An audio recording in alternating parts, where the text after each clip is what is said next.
Okay. Good morning, everyone. It's Monday, April 12th, 2021.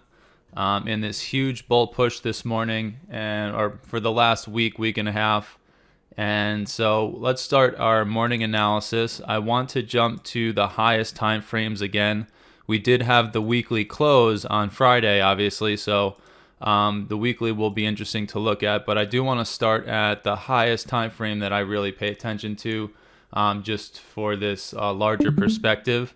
And you can see on the 3-month here how we are just extremely bullish. Still no signs of any pullback, no divergences or anything like that. Same thing on the monthly. Nothing too out of the ordinary here. Just looking extremely strong. So from the super high time frames, or what I call them, they look extremely bullish with no signs of pullback. When we get into our weekly here, we also really don't have any signs of pullback. You can see the weekly opened here with this very small little candle. That's where we are right now. And now obviously have all the way till Friday for this whole thing to develop. Now right now, you can kind of make an argument if you look all the way back to the high that we compared from February 19th to March 19th. You can make the argument that there is divergence from that high.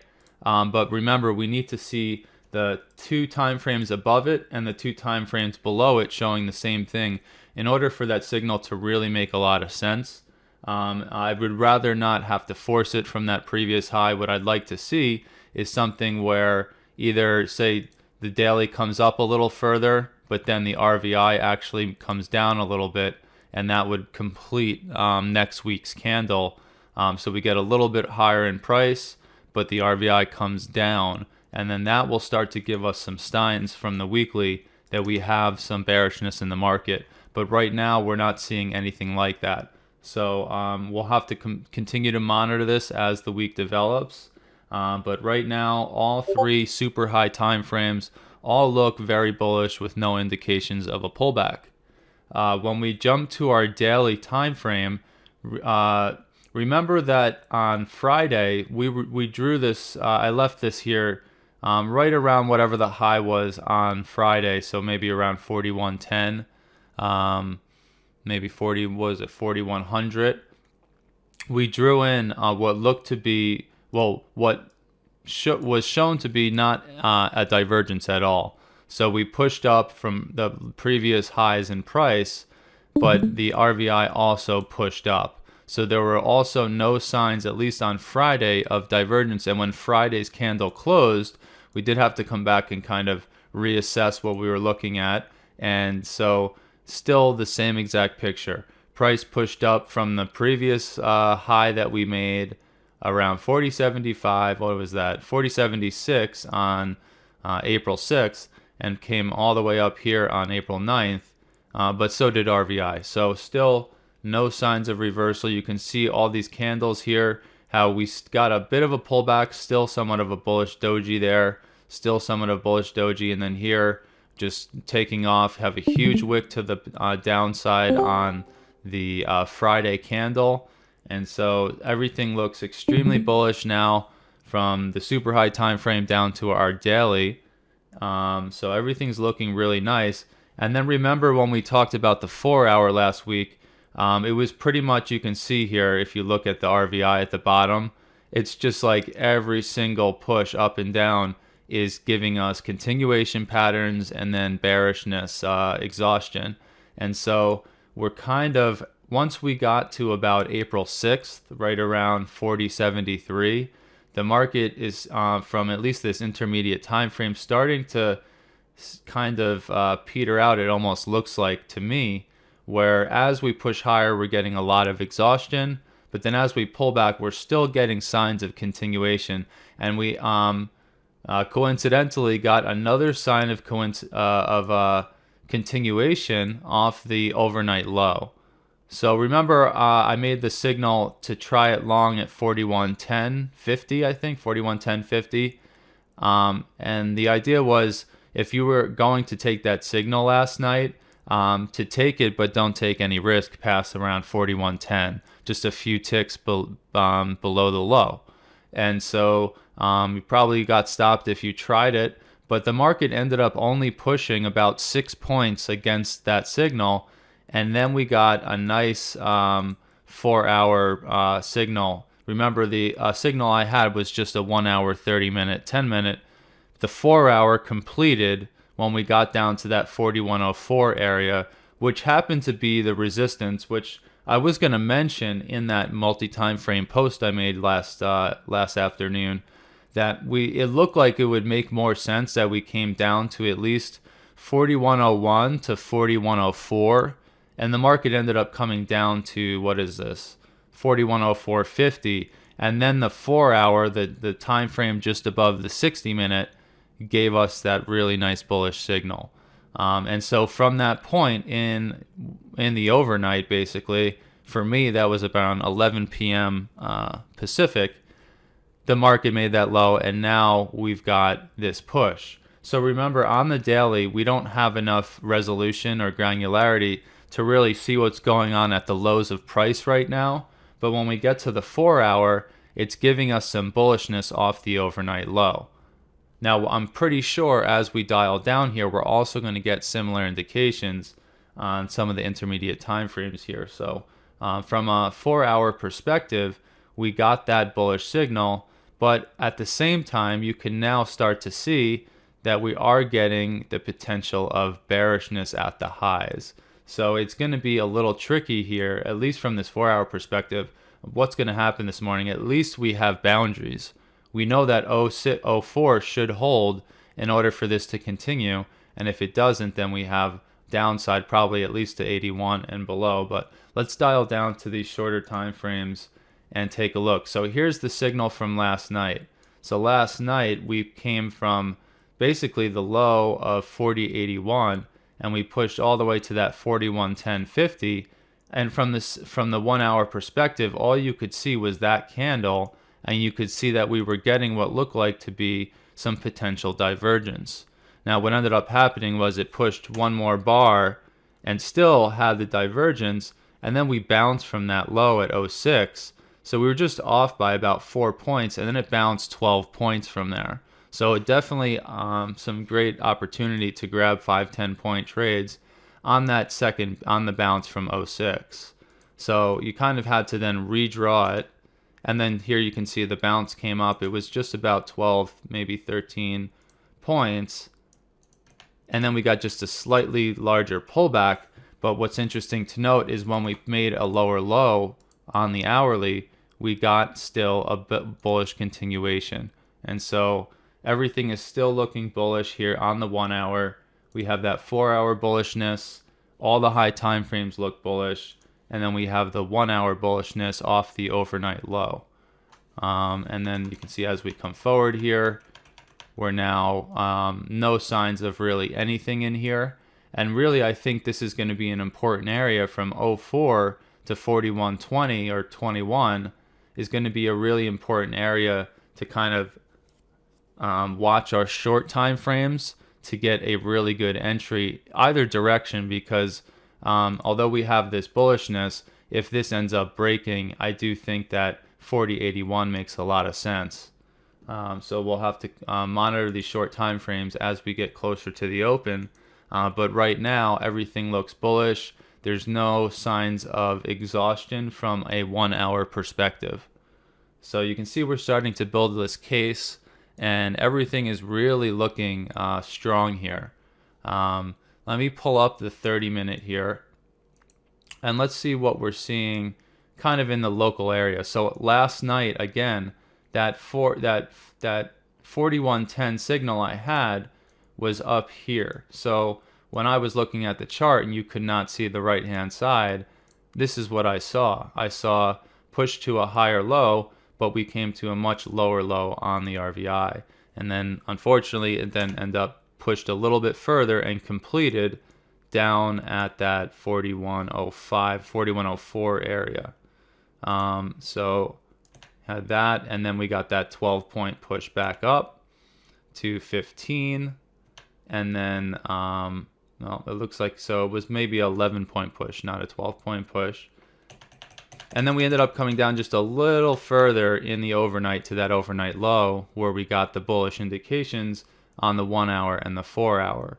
Now, I'm not seeing much indications from the 30-minute intermediate perspective here. So we did hold, and it's important to also point out that if you measure the leg from the previous daily low through that push to the new all-time high, we bounced for the most part right off that 38% retracement. And then again, remember, we had the previous resistance in the market at 4104, and the market bounced at 0450 right in that area there. So if this is going to remain bullish here, that's a really strong indication that we should push at least all the way up to the next CP and the 27 extension right around 4133. So as we break up here, if we do break the all-time high, we can expect 4133 as one of the more important areas for resistance, keeping in mind that that other CP is at 27 there. But overall, that 33 makes a lot more sense as we push here. So from the 30-minute perspective, there's really no signs of exhaustion. We had a little bit of exhaustion that built up right around 4:30 in the morning, and then we got a pullback for about 5 or 6 points, and now it's continuing, and that exhaustion is over. We no longer have that exhaustion pattern on the new highs that we're pushing to. So right now, I've still got a very strong bullish bias coming into the open, unless we jump to the short time frames now and we get some really strong bearish exhaustion looking patterns. So let's see what the 10-minute has to say here. So 10-minute is building up a little bit of exhaustion as we push to these highs, at least from the 430 high and now the high we're making now. You can make the argument that there's a bit of exhaustion, but we also do have that continuation pattern off 4111. And remember that the 4111 was that level we were looking at here on the 512 tick chart, where we saw right off of the 200 moving average, right off of the CP. So pretty good indication that we should continue to push, but I am noticing just a little bit of an exhaustion pattern building up at the high that we made at 4117. So I'll just keep that in mind. If it continues to push and RVI pushes, that will all then completely change. But at the moment, we do have a nice bullish continuation from 4111 with somewhat of exhaustion off of the current high. So the patterns are now starting to get a little bit tricky here. And we're also getting those exhaustion patterns on the 1 minute and the 512. Even on the 3 minute here, if I pull that up, you can see that we got a decent bullish push off, or bullish continuation pattern off the low, which is what we got on a number of the other time frames. And now we're starting to get a little bit of exhaustion on this push higher.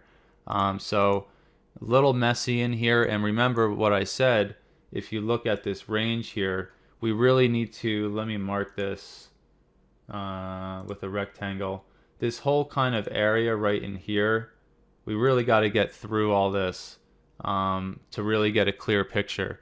Remember, we have bullishness off the lows, and just at the current moment, we have some exhaustion, but we are in this very choppy area, especially if you look at right here where we're just coming up to 4118 down to 4110. Just this whole area is just lots of chop. So as we get closer to the open, we will see what these signals, we have 10 minutes here, and we'll see what signal we get closest to the open to try to get a push, or at least have a nice forecast of where the market should go once it opens. And so that's kind of what we're looking at this morning. Lots of bullishness.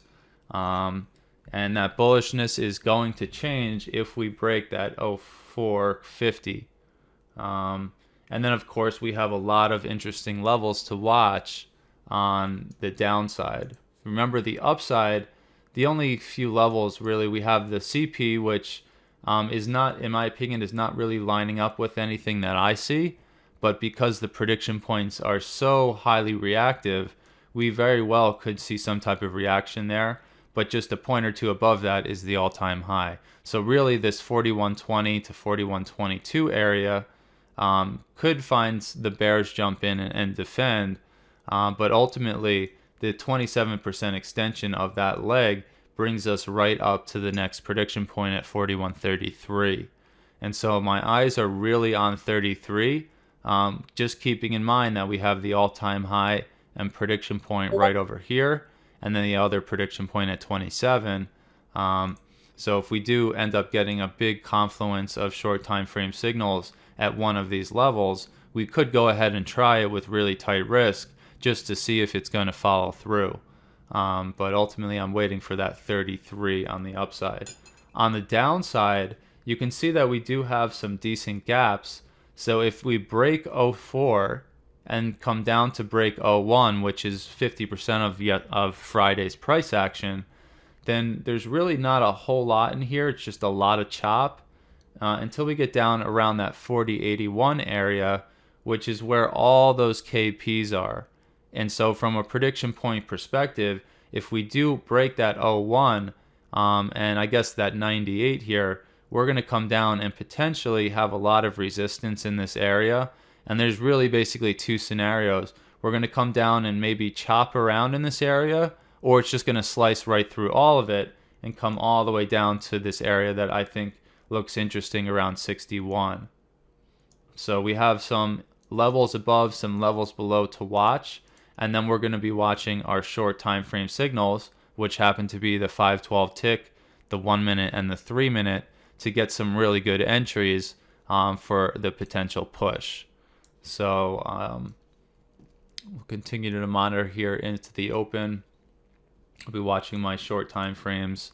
I can go ahead and delete these out. And it really does look, we do have these little exhaustion patterns on the push up. But then we're also getting some continuation here, at least on the 512, on the 3 minute. So from that 1475, starting to build what looks like a little bit of continuation there. So remember, when you're trading with things that you use for signals, you're going to have bearish signals, you're going to have bullish signals. The idea is to fit that into the context of the market.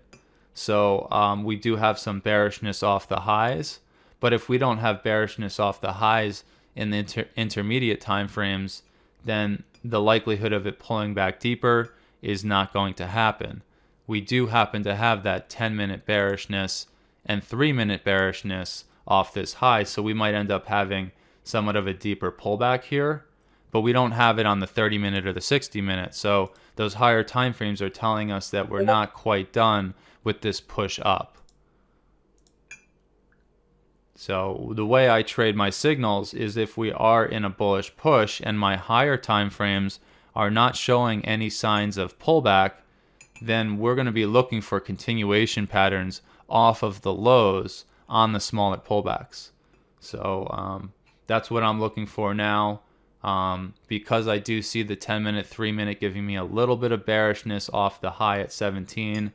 We could see a few point pullback to look for a continuation pattern to take long, because the high time frames all look very strong.